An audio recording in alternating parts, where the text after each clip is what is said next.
Money hides in problems.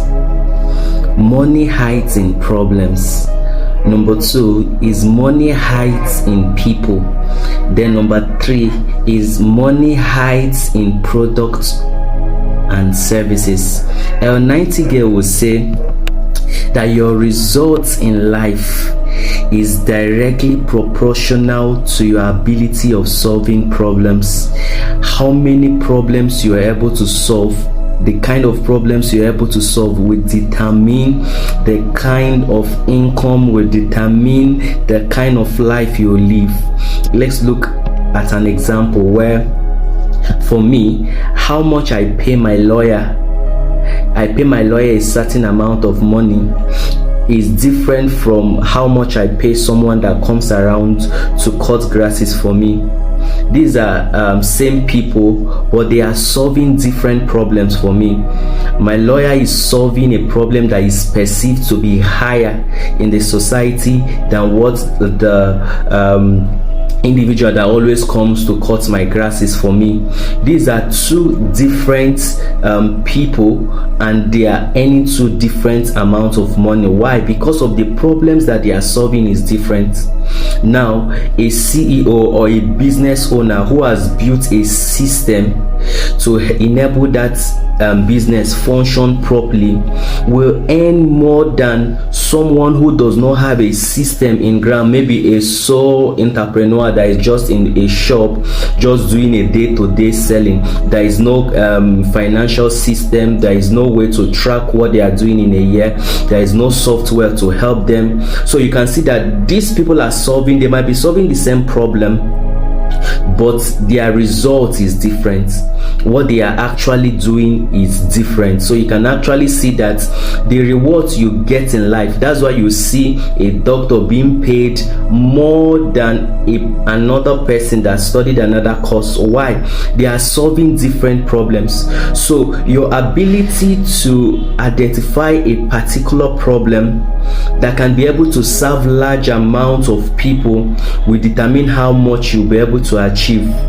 Now, my major aim is to help you understand the 7 laws of problem solving. So when you're able to see problems as opportunities, when you're able to identify wherever you go, you're able to identify problems and see opportunities in it and be able to create solutions and serve the public and serve your world, you'll be handsomely rewarded. That's why I said initially that money hides in problems.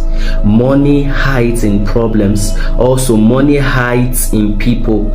People are holding your money, but the problem is that you've not identified the problem they have. Once you're able to identify the problem the next person has, you'll be able to create a solution to solve that problem, to get your money from the person.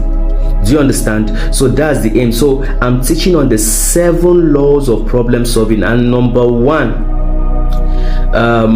law, the first law is the law of substitution. Write it down. The law of what? Substitution. Now, just imagine that you go into a mall, maybe a spa, or you go into a supermarket, or you go into a store, a shop to get a particular product. Then when you are now walking down the aisle of the product, you looked by your side and you discover a very shiny product, and you know about this product, you've been seeing it, they've been advertising it, and when you looked at it, it was so attractive. Then you now gradually walked down to the place and you now picked the product.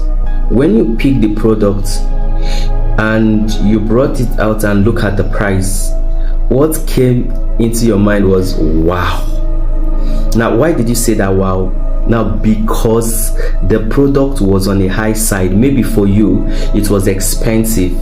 Now, what will come into your mind? You ask yourself, what substitute, what other products do we have in this store that can give me the same results but with a lower price and that has quality?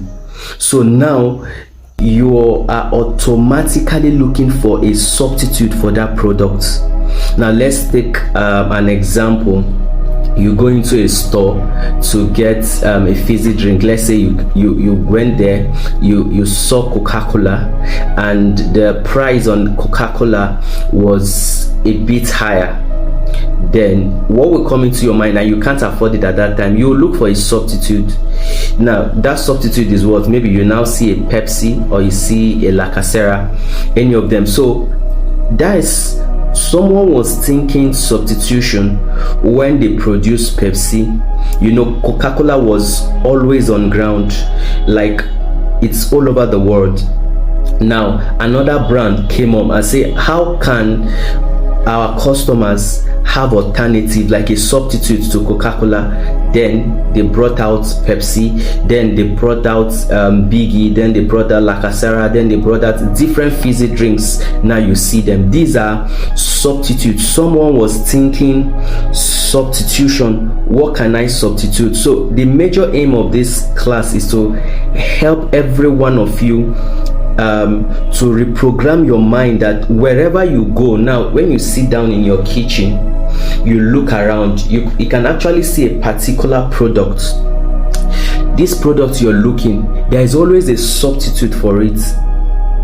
Everything you're looking at, there is always a substitute. That's why you have different companies producing the same thing. So I want every one of you to understand, to have this mindset of substitution, so you can be able to ask yourself questions that, now what can I substitute? What's the alternative for this? What's the alternative for this product? So I'm going to always help you understand that you can have alternatives. Now you should understand this, that people are always looking for substitute when it comes to products and services. That's number one. People are always looking for alternatives. So in order for you to understand how these things work, you need to start thinking substitutions. You go into a particular store and you say, what can I produce? Because the major aim of the 7 laws of problem solving is to program you to be a creator, is to program you to be a producer, is to program you to see opportunities in everything and take the opportunities and solve problems for people. That's the goal of the 7 laws of problem solving, whereby you are not coming as a consumer, you are coming as a producer of value. You are creating value. You can see it in different industries. So number one thing I want you to understand is that you must know that people are always looking for substitutes. They're always looking for alternative, because number one, the price might be high. Number two, the quality, you understand, of that product that they like is no longer there. Number three, people love variety. They love to try other things. So when they are actually looking for alternative, will they see your products maybe online? Now I'm going to be giving you some of the examples of substitutions that are happening around you.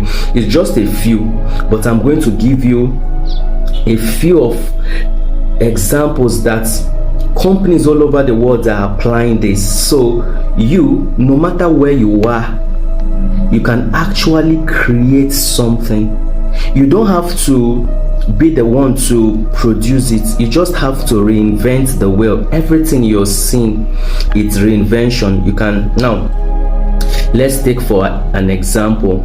We had taxis, normal taxis going to pick people and around, and somebody just came and said, okay, how can I make it easier for those people? Same taxi, he built a conglomerate company that connected all taxis and built an app whereby you can order for a taxi wherever you are in your country or in your state, and the taxi will come pick you up and drop you wherever you want. That's ease. You understand? He made it easier. That's where you see Uber. It's an alternative, a substitute for what was happening before. You understand? And he just reinvented. He did not produce any car. He does not have any this thing. Do you understand?